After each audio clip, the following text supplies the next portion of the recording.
Känner du igen det här? Du sitter på en restaurang och du vill beställa något men du saknar orden. Ja, många känner igen det. Då pekar man bara på menyn och hoppas att det blir rätt. Ingen fara, för idag lär du dig enkla meningar för restaurangen. Efteråt kan du prata svenska lugnare och säkrare på restaurangen. Så stanna här, gilla, kommentera och var med. Hej och vad bra att du är här. Jag är glad att du lyssnar på denna podcast. Idag pratar vi om ett tema som många känner igen. Du går till en restaurang och du vill beställa något, men du känner dig osäker. Du letar efter rätt ord. Du är kanske rädd för att säga något fel. Du vill inte visa att du inte förstår något. Det är normalt. Många människor känner så när de lär sig svenska. Därför gör vi detta avsnitt. Vi vill hjälpa dig att vara lugn. Vi vill ge dig enkla meningar. Med dessa meningar kan du prata på restaurangen. Du behöver inte vara perfekt. Du behöver bara börja. Med små meningar. Med enkla ord. Steg för steg. Och du kommer att se att det blir lättare. Ju oftare du övar, desto bättre blir du. Snart kan du beställa din mat. Du kan fråga efter en dryck.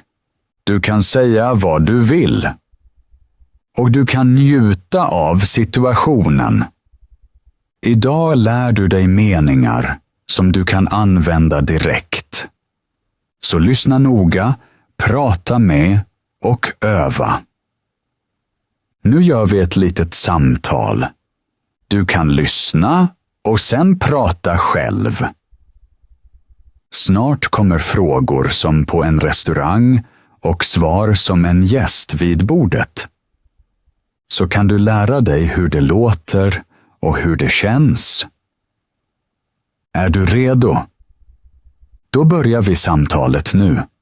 Har ni ett ledigt bord? Ja, det finns ett bord vid fönstret. Kan jag få menyn? Ja, den kommer strax. Har ni något utan kött? Ja, det finns sallader och grönsaksrätter. Vad är populärt idag? Många gäster tar idag kyckling med ris. Har ni en dagens pizza? Ja, idag med tomat och ost. Kan jag beställa en flaska vatten? Ja, utan bubblor. Eller med bubblor. Finns det laktosfria rätter? Ja, rätterna kan visas. Kan jag ta en liten portion? Ja, det är möjligt. Hur länge måste jag vänta? Ungefär 10 till 15 minuter. Har ni juice? Ja, det finns äpple och apelsin. Kan jag få extra servetter? Ja, de kommer strax. Kan jag sitta nära dörren? Ja, där finns en ledig plats. Är den här rätten söt? Lite, men inte för mycket. Har ni en meny för barn? Ja, det finns 2 barnrätter. Kan jag välja efterrätten senare? Ja, säg bara till. Har ni te? Ja, det finns svart te, grönt te och örtte. Ingår dricks? Nej, du kan själv bestämma. Kan jag betala nu? Ja, notan kommer strax. Kan jag betala med mobilen? Ja, det går. Har ni mat för hemleverans? Ja, vi levererar också hem. Nu vill jag tänka lite på samtalet. För mig kändes det bra att säga dessa meningar. Det var enkla meningar, men de visade hur ett riktigt samtal på restaurang låter. Kanske märkte du när du lyssnade att allt var lugnt och tydligt. Det är viktigt när man lär sig svenska. Många människor känner sig nervösa på restaurang. De är rädda för att säga något fel. De tror att andra skrattar eller tänker något dåligt. Men det stämmer inte. De flesta människor förstår att du lär dig. Och när du kan enkla meningar känner du dig säkrare. Du kan prata. Du kan göra något. Du kan styra situationen.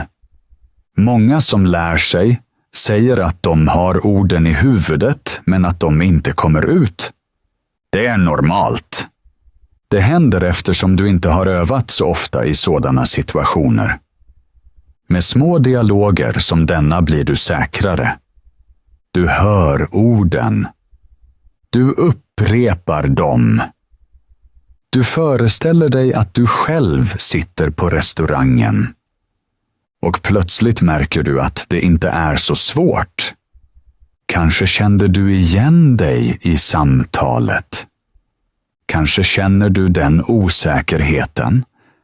Kanske har du också pekat på menyn eftersom du saknade orden. Det är okej. Det viktiga är att du fortsätter. Varje litet steg tar dig framåt. Varje övning gör dig starkare. Idag hörde du hur ett samtal kan låta. Snart kan du lära dig ännu mer. Vi fortsätter. Vi övar vidare. Du kommer att höra fler meningar. Du kommer att förstå bättre.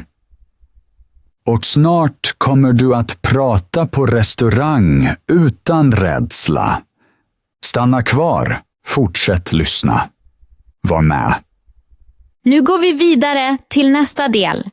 Jag var precis i samtalet och jag märkte hur ett restaurangsamtal kan kännas. Vissa delar var mycket lätta. Till exempel att fråga efter menyn eller efter en dryck. Dessa meningar är korta och tydliga. Många kan lära sig dem snabbt. Andra delar var lite svårare. Till exempel när man vill ha något speciellt eller när man inte är säker på vad som står på menyn. Det händer många som lär sig och det är helt normalt. På restaurangen har man ofta lite tid. Servitören väntar, andra människor lyssnar. Då blir man nervös. Men just då hjälper enkla meningar. Du behöver inte prata länge. Korta meningar räcker. Till exempel, jag förstår inte. Eller kan du förklara? Eller jag vill utan kött. Eller jag behöver mer tid. Dessa meningar gör allt lättare. Ett annat tips är att le. Ett leende hjälper alltid. Du verkar vänlig och säker. Ett tips till är att peka med fingret om du inte kan ordet. Det gör till och med modersmålstalare.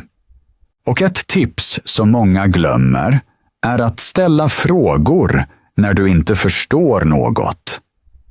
Det visar intresse och det hjälper dig.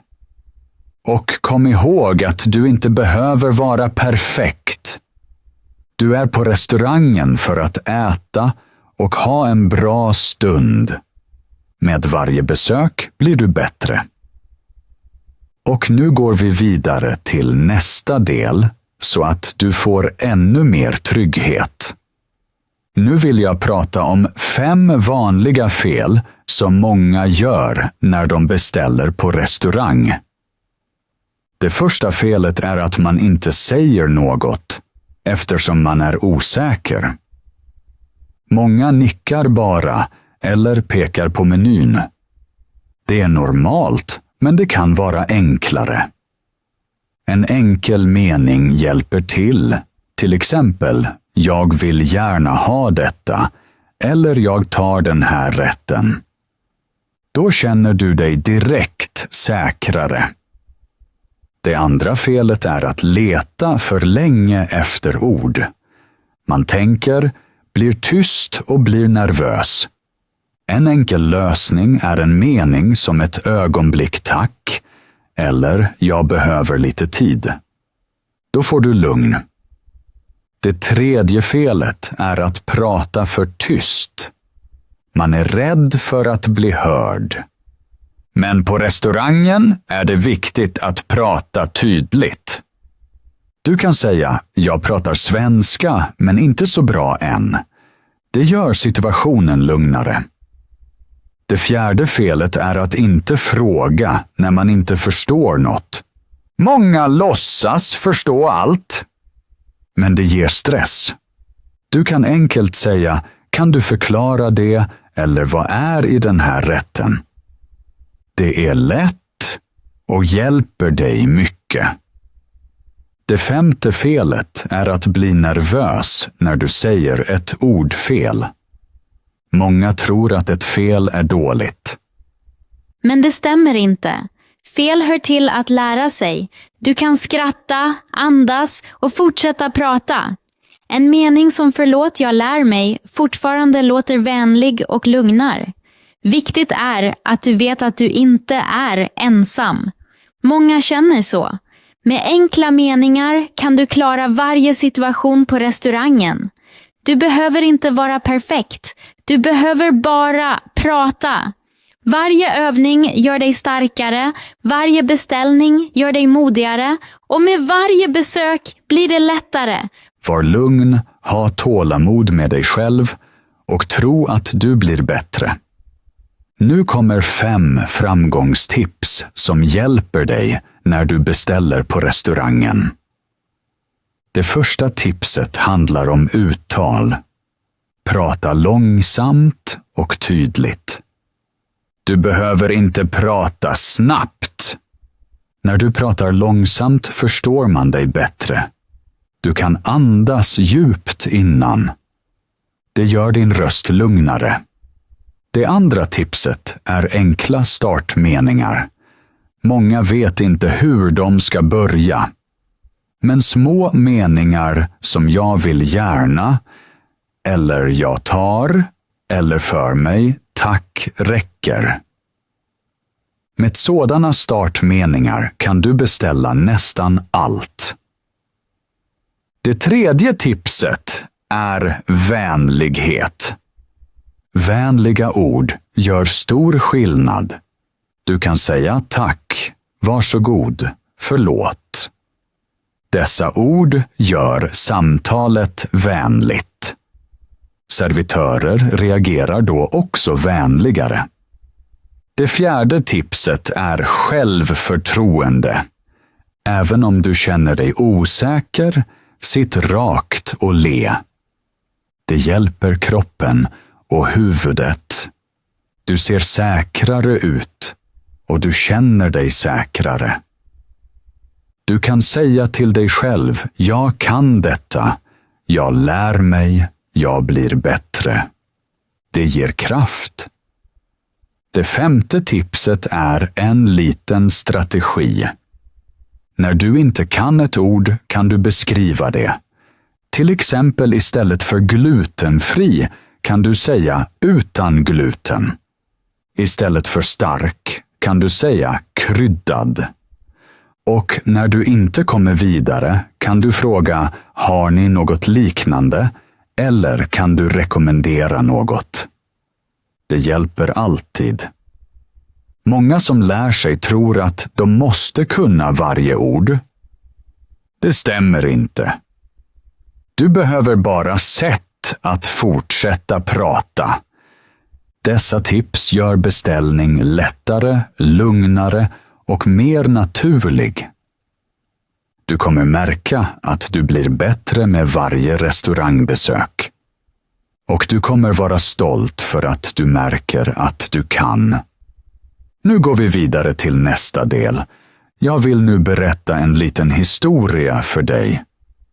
Det hände mig för en tid sedan. Jag var på en restaurang och jag ville beställa något nytt. Jag såg en rätt på menyn, men jag visste inte vad det var. Jag ville vara modig och jag försökte fråga på svenska. Men jag sa ett ord fel. Servitrisen förstod mig inte. Jag blev nervös och varm. Till slut pekade jag bara på menyn. Det var lite pinsamt och jag tänkte att jag inte kunde prata tillräckligt bra. En annan gång var det till och med roligt. Jag ville beställa vatten, men jag sa tvätt av misstag. Servitrisen skrattade, jag skrattade också, och plötsligt var allt lätt. Det ögonblicket visade mig att fel inte är farligt. Sedan hade jag också en framgång. Jag var igen på en restaurang och den här gången kunde jag prata tydligt. Jag beställde min rätt, jag ställde en fråga och jag bad till och med om notan. Allt på svenska. Jag var mycket stolt. Jag gick ut från restaurangen och jag kände mig bra. Dessa 3 stunder visar mig att man växer genom pinsamhet, genom humor och genom små framsteg. Jag berättar detta så att du vet att du inte är ensam. Alla lär sig så steg för steg. Du kommer också ha sådana stunder och en dag kommer du märka att du kan. Nu är vi i slutet av detta avsnitt och jag vill ge dig några ord. Du har idag hört många meningar. Du har hört ett samtal. Du har fått tips och du har kanske märkt att svenska på restaurang inte behöver vara svårt. Om du har lyssnat ända hit kan du vara stolt över dig själv. Lyssna är att lära sig. Tänka med är att lära sig. Föreställa sig är att lära sig. Varje litet steg räknas. Jag vill tacka dig för att du var med. Jag är glad att du övar och växer med oss. Du är inte ensam på din väg. Många människor lär sig svenska och många känner som du. Men du har idag visat att du vill fortsätta. Det är starkt. Jag vill bjuda dig att vara aktiv. Skriv vad du gillade idag. Skriv vilken mening som hjälpte dig mest. Skriv om du hade en rolig eller pinsam situation på restaurangen. Och säg vad du vill lära dig nästa gång. Vill du ett avsnitt om att handla? Vill du ett avsnitt om att gå till doktorn? Eller om småprat? Eller om svenska på café? Ditt önskemål bestämmer för denna podcast är för dig. Om du vill kan du gilla, följa och dela så att fler kan lära sig. Ju mer du lyssnar och pratar, desto bättre blir du. Var nyfiken. Var snäll mot dig själv. Öva vidare och kom ihåg att du kan prata svenska. Vi hörs i nästa avsnitt. Snart.